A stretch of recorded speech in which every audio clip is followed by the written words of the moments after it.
30 юли. Христос – пасхалното агне, и ще пазите това като вечен закон за себе си и за синовете си. Изход 12:24.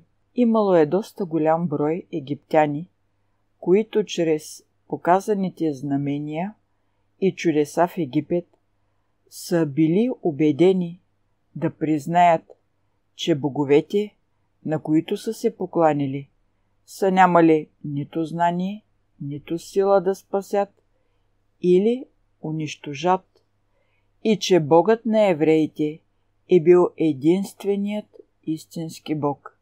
Те са се молили да им бъде позволено през тази нощ да дойдат със семействата си в къщите на израелтяните, когато Божият ангел е трябвало да убие първородните на египтяните.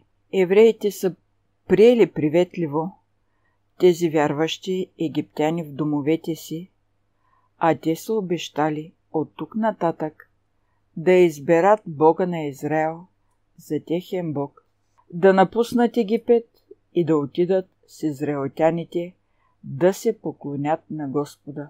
Пасхата е сочила назад към освобождението на децата на Израел и също е била символ, сочещ напред към Христос, Божият агнец, убит за изкуплението на падналото човечество.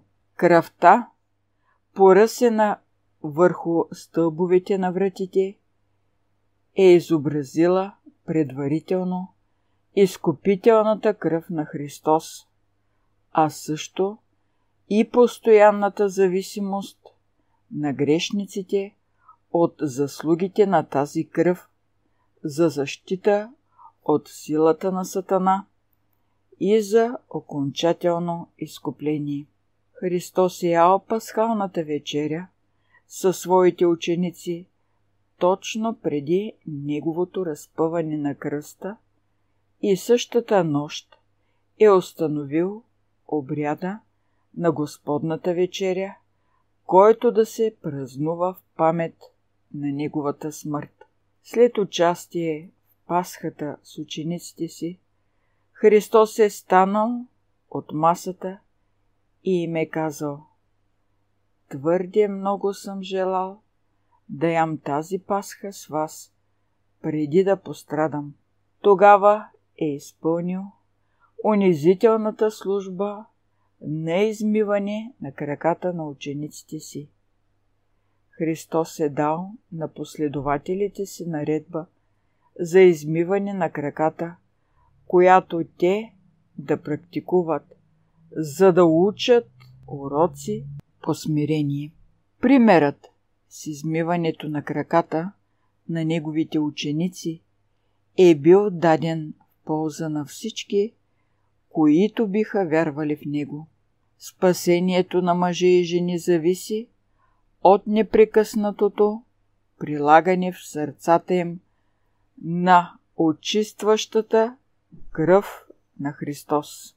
Следователно, Господната вечеря е трябвало да се отбелязва по-често от годишната Пасха. Този тържествен обряд отбелязва много по-голямо събитие, отколкото освобождението на децата на Израел от Египет. Това освобождение е било символ на великото изкупление, което Христос е направил чрез жертването на собствения си живот за окончателното изкупление на своя народ. Знамения на времето, 25 март 1880 година.